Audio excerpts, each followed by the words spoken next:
Hola a todos, bienvenidos al portal del Villegas. Último día de la semana, primer día del año. En el fondo, 1 de marzo siempre es el primer día del año. El resto es, el febrero y enero son como un limbo, como decía ayer.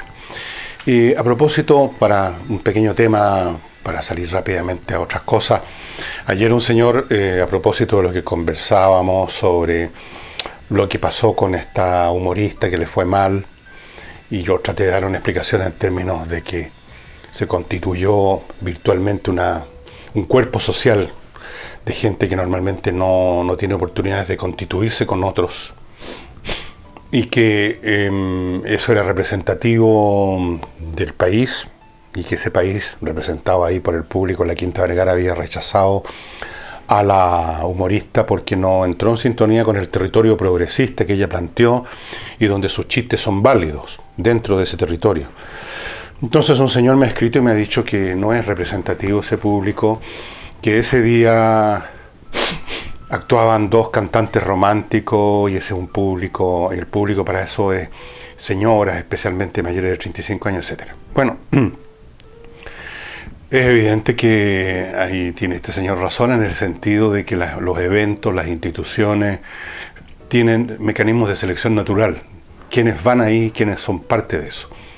Obviamente que la gente que postula un seminario para convertirse en cura se están autoseleccionando. Hay gente, en primer lugar, hombres más bien muy jóvenes que son creyentes y tienen una gran piedad y vienen de familias muy piadosas probablemente también. Eso no es representativo de todo el país. Lo mismo vale para quien postula cualquier organización que tiene determinadas características.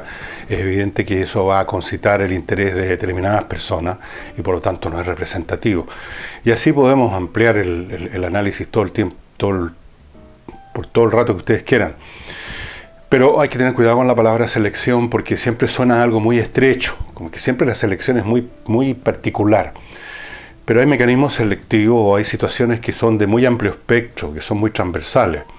Por ejemplo, a ver, si hay un partido de la selección chilena que disputa el título de campeón mundial del fútbol en un mundial, está claro que prácticamente todo el mundo va a ver el partido, gente incluso que nunca lo hace.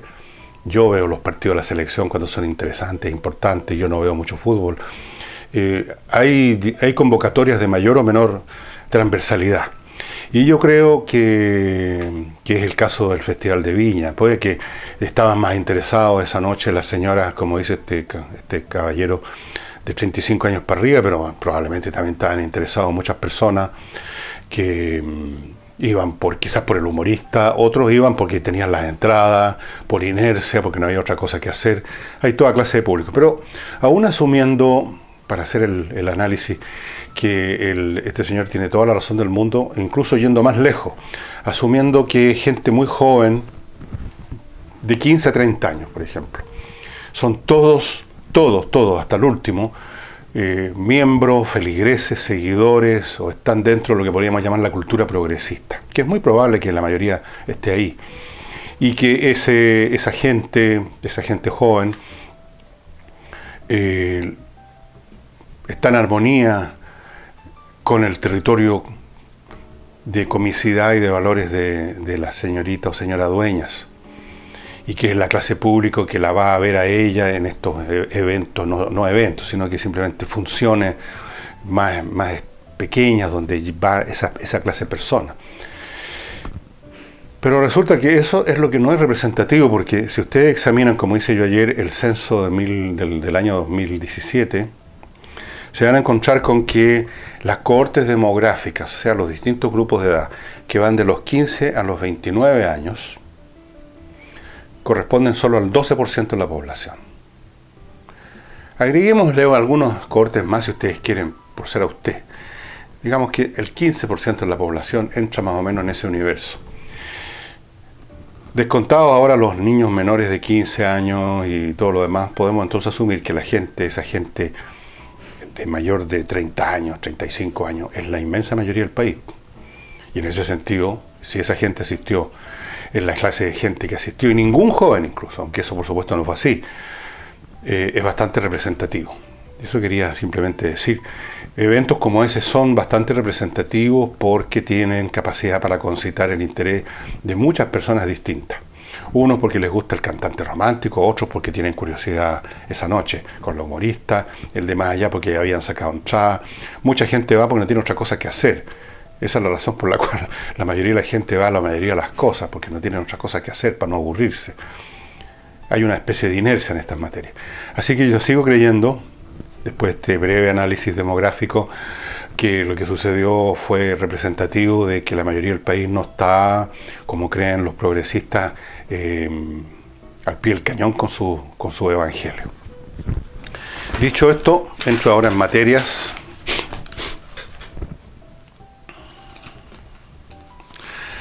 Como ustedes quizás sepan, voy a partir con un tema nacional. Hay un nuevo, se va a presentar, pero está listo, ya se va a presentar para que sea votado, que sea aprobado, un nuevo Código Penal que va a reemplazar el actual, que saben ustedes de cuándo es, de 1874, de antes de la Guerra del Pacífico. Por lo tanto, en ese código hay un montón de situaciones que ahora nosotros consideramos delitos y situaciones que tienen que ver con los desarrollos sociales, tecnológicos y culturales desde esa fecha hasta ahora, que no estaban contemplados en el código y había que hacer un esfuerzo de interpretación para tratar de meter una conducta claramente lesiva, dañina, y a veces no se podía, como ha sido con este caso, me parece a mí, de un sitio de la internet que se llama nido.com, creo, donde ha habido un tema con material porno o semiporno que ha sido o que era publicado así sin preguntarle a nadie, y produjo muchos daños. El que administraba eso creo que se suicidó. Fue un montón de cosas muy desagradables, pero no estaban dentro del código. Este código nuevo va a presentar, que es preparado por un montón de gente por harto tiempo. Aquí no es un invento del ministro de Justicia de la noche a la mañana. Presenta una serie de novedades que me parecen súper interesantes y que eran necesarias, obviamente, ¿no? Primero, sistematiza normas penales que estaban dispersas por todas partes y que generaban problemas jurídicos para la tipificación de delitos, las sanciones, etcétera. Eso es un tema casi más o menos técnico. Pero cosas más importantes, nuevas tipificaciones de delitos.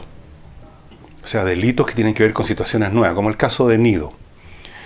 Montones de ámbitos de la vida cotidiana de hoy en día no estaban contemplados en el Código Antiguo por razones bastante obvias. Eso era una cosa que tenía que hacerse hace rato. Un nuevo catálogo de penas. Aquí ya no hay simplemente cárcel y nada más. Tenemos cárcel, por cierto, pero tenemos cárcel completa o parcial.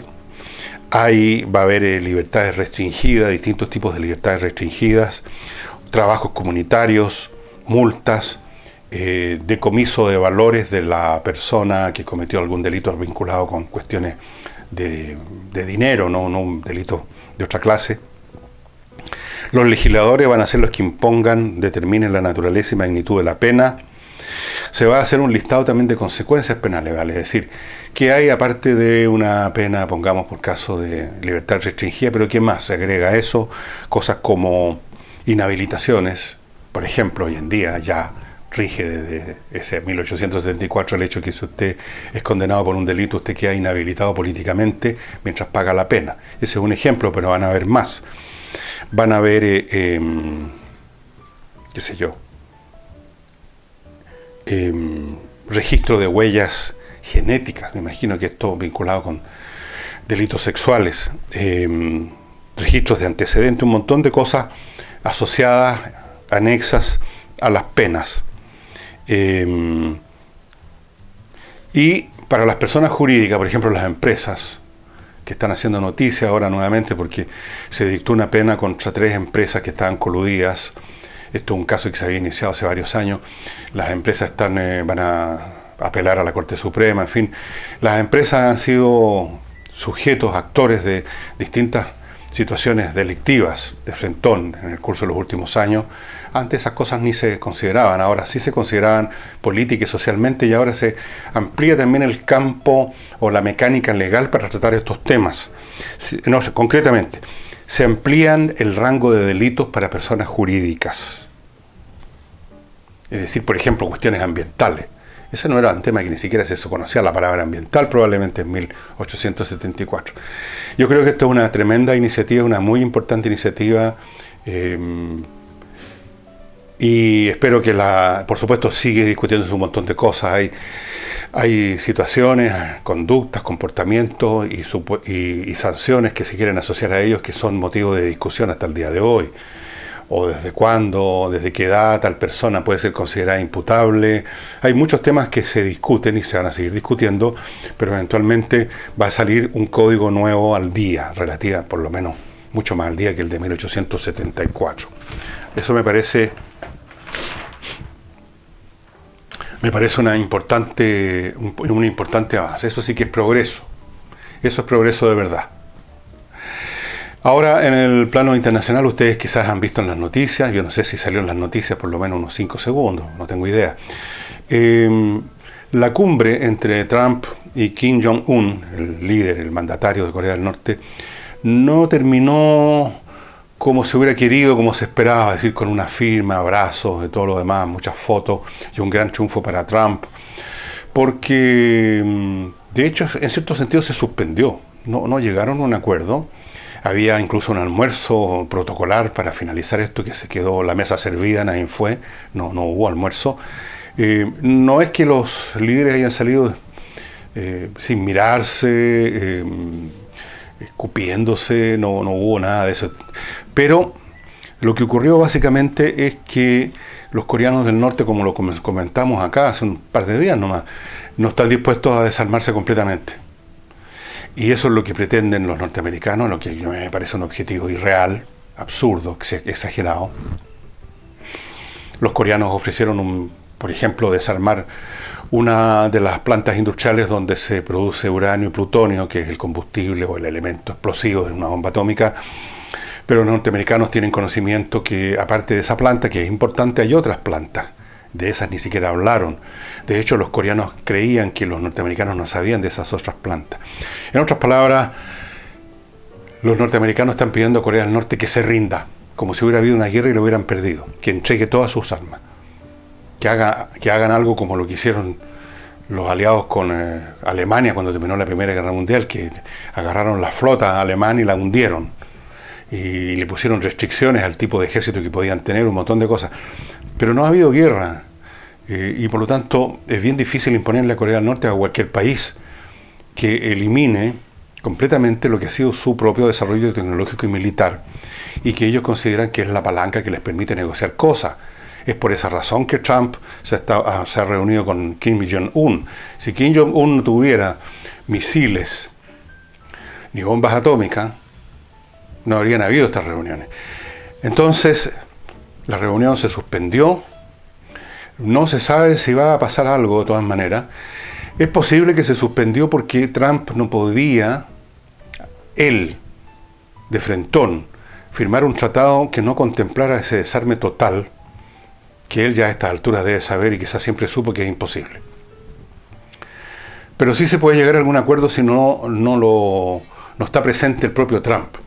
Si lo negocian y lo firman y lo amononan otros funcionarios.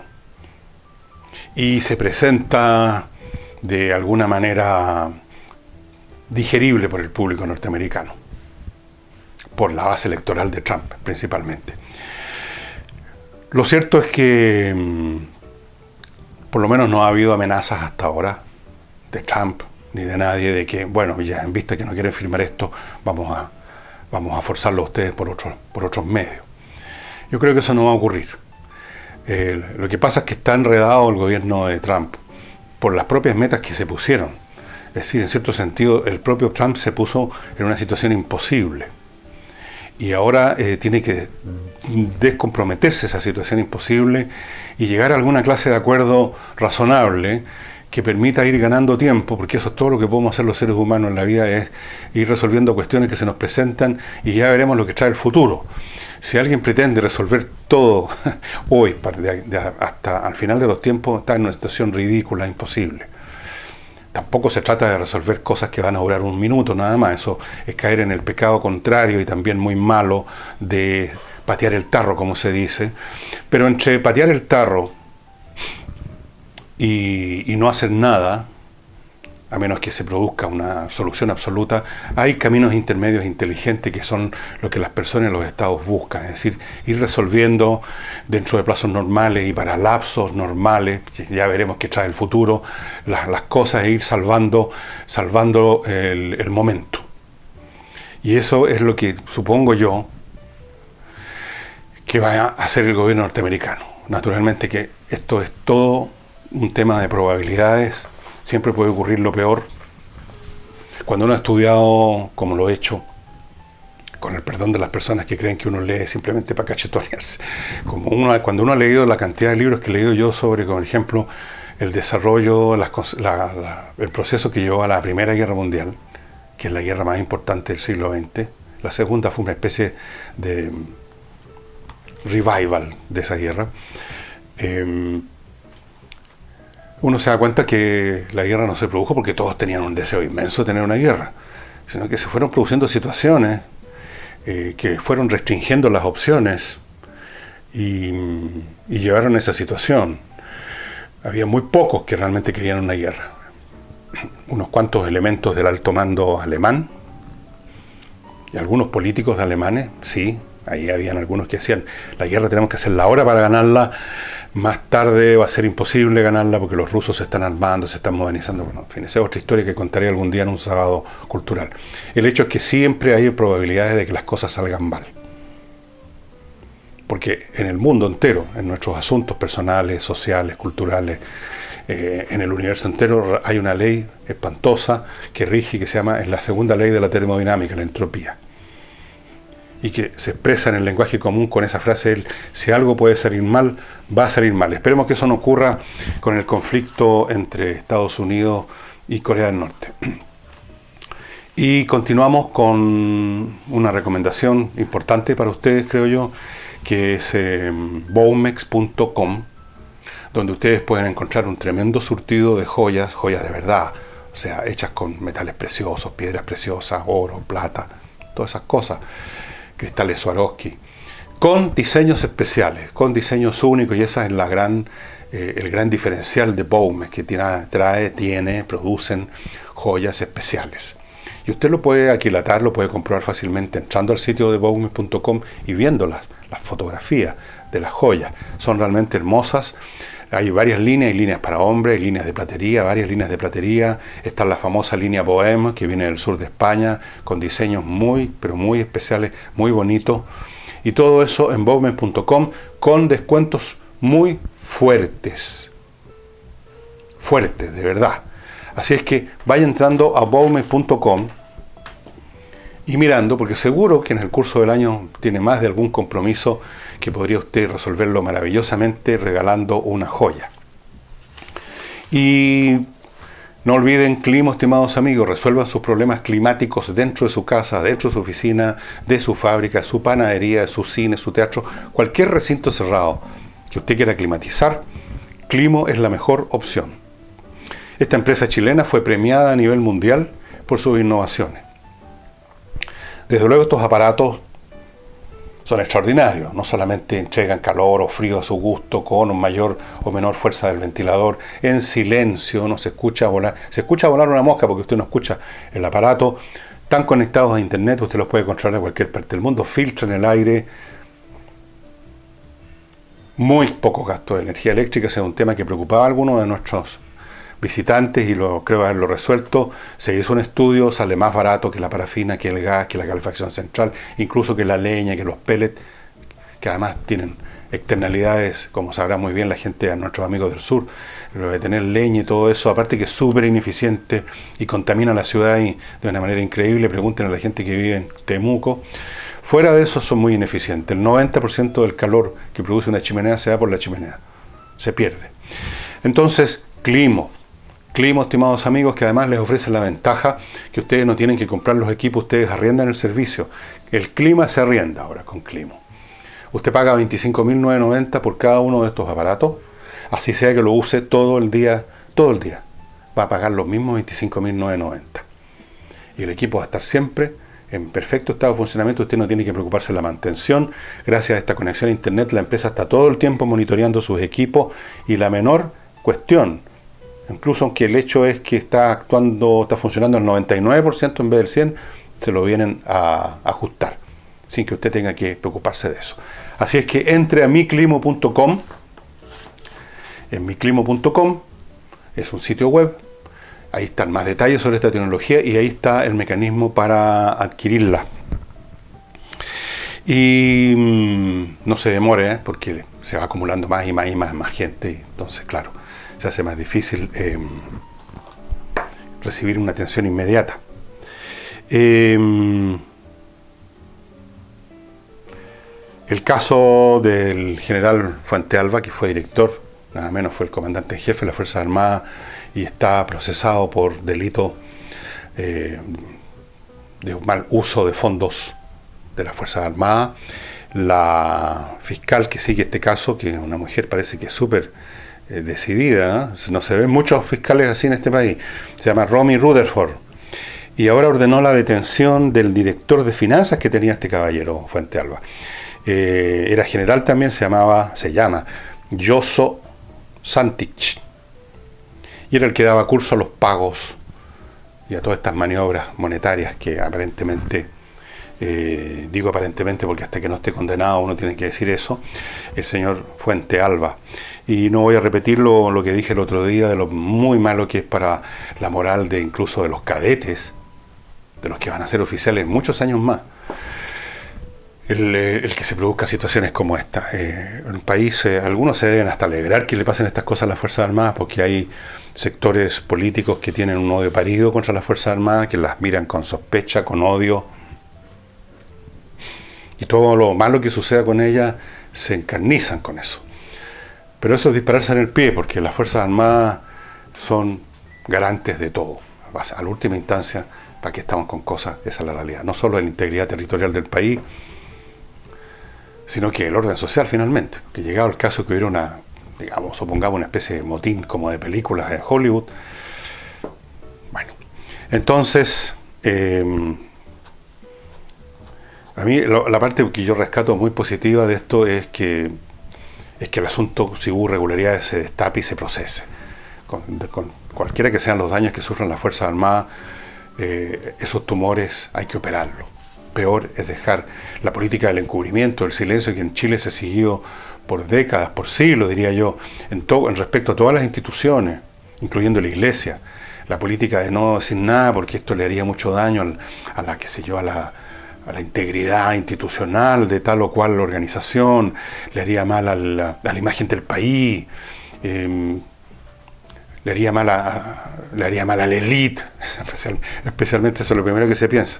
Bueno, puede ser que le hace mal, la Iglesia lo está pasando mal, la Iglesia Católica en Chile por las situaciones, pero peor, mucho peor, es dejar que estas cosas no se sepan, no se revelen, no se operen quirúrgicamente, porque incluso aunque nunca se lleguen a saber, aunque se produjera el milagro que nunca va a estallar el tumor, pero en peores condiciones.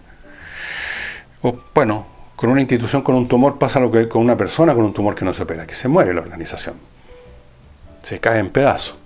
Y eso me parece a mí que es mucho peor que operarse, pasar por un tiempo difícil de recuperación, en cuidados intensivos, pero salir de ahí en buen estado de salud. Yo espero que eso es lo que suceda con las Fuerzas Armadas, desde luego también con Carabineros y con todas las instituciones. Yo no sé si con los municipios, que no es una institución, es una institución en términos generales, pero está formada por 300 y tantas entidades específicas, en la gran mayoría de las cuales yo creo reina la irregularidad. Porque les dejaron esa autonomía que es, como dije ayer, la ocasión que hace al ladrón.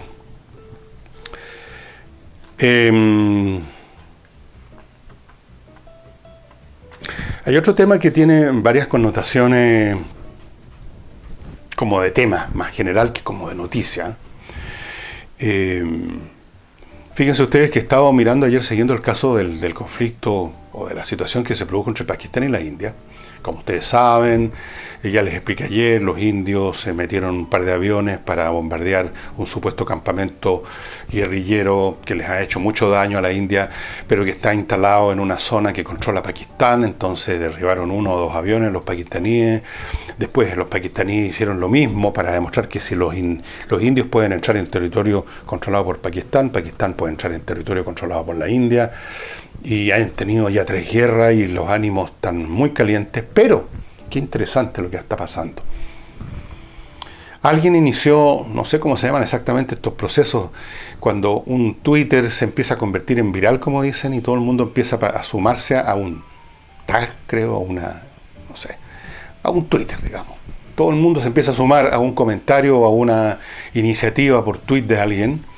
Alguien inició, no sé si un habitante de la zona controlada por Pakistán, creo que fue, de que tenía que haber paz. Y el título de ese Twitter, creo que es un Twitter, insisto, tiene que ver con la paz, con mantener la paz, con que sigamos en la paz, etc.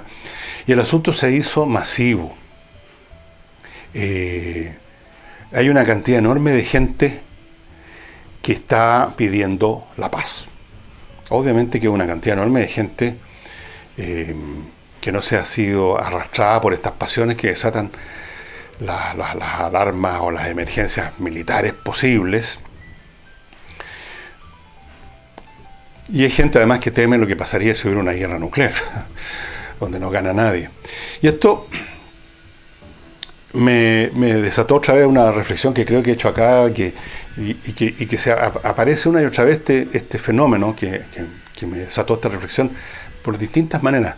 Y es que hoy en día, a diferencia de lo que ocurría en el pasado, y cuando uno se habla de pasado, estoy hablando de pasados que van lejos en el tiempo, y a veces no tan lejos, uno nota que los instintos bélicos, el deseo de apoyar una acción bélica, las ganas de iniciar una acción bélica, que antes se desataban muy fácilmente en las poblaciones, ya no hay estómago para eso, en ninguna parte del mundo. Ya la gente no está tan disponible, siempre hay por supuesto una banda de histéricos, pero ya la gente común y corriente ya no está muy interesada en enfrentamientos bélicos, y la razón de eso, fíjense ustedes qué curioso, bueno, hay varias razones, voy a mencionar unas pocas, esto yo creo que debería ser tema para un sábado, pero lo voy a tocar ahora. Las condiciones en que vive el mundo hoy en día determinan que una mayor cantidad de gente viva vidas lo suficientemente prósperas o decentes o satisfactorias como para que tengan mucho que perder en el caso de un enfrentamiento bélico. Eso es una condición. La gente que tiene algo que perder no está tan interesada en jugar, apostarlo todo con una moneda tirada al aire como es una guerra. Segundo, fíjense ustedes qué paradojal. Las capacidades militares ahora son tan grandes, por ejemplo, Pakistán y la India, ambos poseen como 150 bombas atómicas, que la condición número 1 de la guerra o del conflicto militar, ¿cuál es? Que al menos una de las partes crea que puede ganar algo, se haya ido desvaneciendo.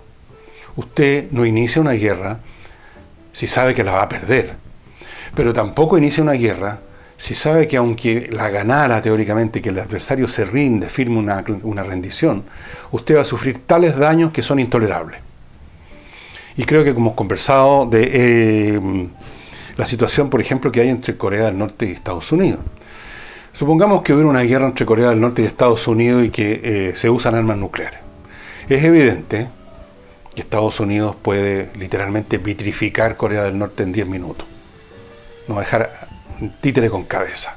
Y en ese sentido, ganar la guerra. Si podemos llamar ganar la guerra, aniquilar a un entero país. Con todos sus habitantes, con todo. Dejarlo vitrificado, como dicen los militares, convertido todo en vidrio por el calor de las bombas. Claro, lo pueden hacer. Pero los coreanos del norte por lo menos podrían poner una bomba atómica en una ciudad norteamericana. Los Ángeles, por ejemplo. Y los norteamericanos no están dispuestos a que una bomba atómica mate 4, 5, 6, 10 millones de personas. De inmediato. Luego otros cuantos millones por contaminación radiactiva. y que se produzca un desastre económico, social y político intolerable. Recuerden ustedes todo lo que sucedió solo con el accidente en Chernobyl. No fue una explosión atómica, fue un accidente en una planta. Y una de las consecuencias yo creo que fue la caída del régimen soviético.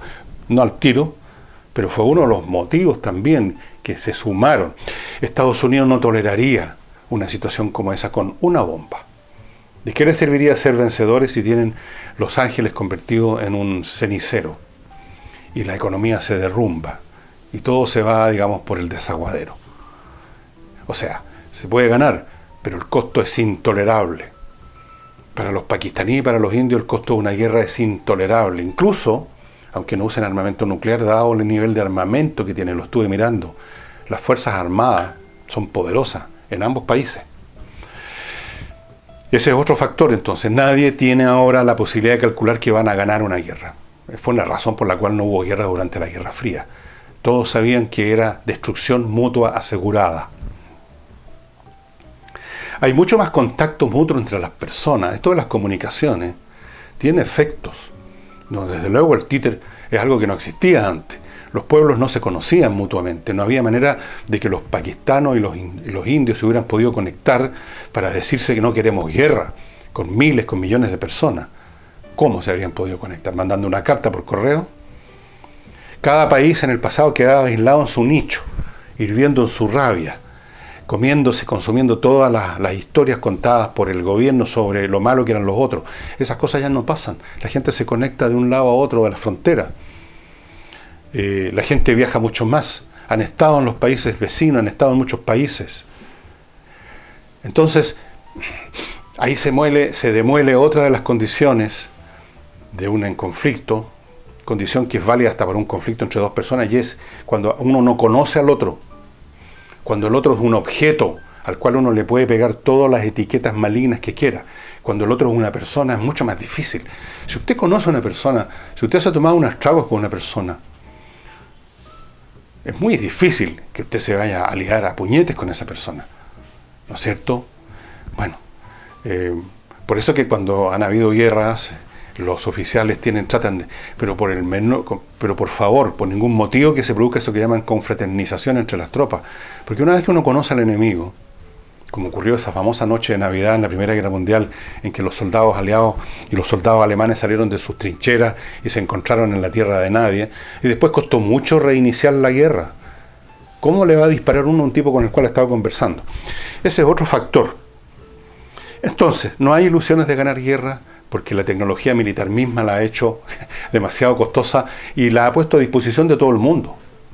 Esto ya no es el caso de antes, cuando llegaban, por ejemplo, los europeos a las sociedades asiáticas y hacían lo que querían, porque tenían acorazados, tenían rifles de repetición, ametralladoras Maxim, y los otros tenían arcos y flechas o unos mosquetones. Se acabó. Hay una cierta paridad militar, tecnológica, que por lo menos asegura que aún el triunfador va a sufrir daños intolerables. Y la gente viviendo en mejores condiciones, porque el mundo está progresando, señores y señoras. No crean ustedes esto, que el mundo va al desastre. La gente vive más años, come mejor, se viste mejor, tiene más esperanza, dispone de algunos servicios médicos, aunque sean malos. Antes no había ninguno. La gente se moría a los 25 años, a los 30 años. Un dolor de muela no se podía combatir. Entonces, en condiciones más decentes, la gente no está dispuesta a arriesgar tanto, no acumulan esas rabias tan poderosas, y uno ve en montones de eventos, tanto entre conflictos entre naciones, como entre personas, como entre grupos, que la facilidad que antes existía para inmediatamente llevar esto al terreno de la lucha física ha ido disminuyendo, pero aceleradamente. Así que uno lo ve en esto. O sea, de hecho, incluso ya los mandatarios de la China y la India se están mandando comunicación en el sentido que no, si nosotros no queremos guerra, no queremos escalar esto. Los pakistanos, hoy día viernes, devuelven al piloto que capturaron de uno de los MiG-21 de la India, aviones bastante anticuados, dicho sea paso, que derribaron. O sea, como un gesto de conciliación, conversemos, a ver qué pasó, qué tontera es esta. Vamos a un mundo donde la guerra existe todavía, y de hecho hay varios focos de guerra civil y cosas así, pero si ustedes ven el cuadro completo, se están haciendo cada vez menos posibles ese tipo de soluciones a los problemas, a los conflictos. Y yo creo que este es un tema súper interesante, el tema del futuro de la guerra, el tema del progreso de la humanidad. Yo creo que es un tema que podríamos conversar un día sábado. He estado estudiando el tema del progreso de la humanidad. Yo he tenido siempre la sensación de que, como decía un historiador británico del siglo XIX, si uno mira la historia en su conjunto, la palabra progreso está escrita con mayúsculas. Hablo del progreso de verdad, no del progresismo. Pero por supuesto es mucho más interesante cuando uno tiene datos, y estoy recabando datos interesantísimos en 25 o 30 variables acerca de cómo ha progresado la humanidad. Les voy a dar un solo dato interesante. En los años 80, y con esto termino el programa, en los años 80, el 50% de la población de la Tierra, la mitad de la población humana, vivía en extrema pobreza, es decir, definía esta como ganar más o menos $1.50 o menos al día. La mitad de la población mundial vivía en esa condición. ¿Saben cuánto es ahora? El 5%. Todavía es mucho, 5%, 6.000 millones, harta gente, pero es el 5%. Y no me cabe ninguna duda que va a ser 0% en unos años más. Hay muchos signos de progreso en las ciencias. Vean ustedes lo que ocurre con las tecnologías, es impresionante. Y las tecnologías nos han ayudado a vivir mejor en muchos sentidos. Esto de las comunicaciones, el Twitter, por ejemplo, que puede ser uno de los factores que impida un conflicto militar entre la India y Pakistán. Estas miles y miles y miles de personas, ya creo que iba cerca de 500.000 de personas ayer que se estaban sumando a ese Twitter, comunicándose pakistanos con los indios. ¿Qué es esta cuestión? No. Eso hace presión política, sin duda. De todas maneras, entonces lo vamos a dejar para algún sábado. Les agradezco mucho su atención. Muchas gracias a las personas que se sumaron ayer a Patreon. Se sumaron varias personas. Y a las personas que colaboran con nosotros de forma directa. Y este año que empieza hoy día, vamos a tener novedades. Es probable que este programa se alargue. Lo vamos a hacer un poco más largo. Y es probable que también en la semana incorporemos un programa adicional en el día. Tenemos montones de planes para hacer esto más interesante para ustedes. Mientras tanto, muchas gracias y hasta mañana. Todavía estoy viendo qué voy a tocar mañana.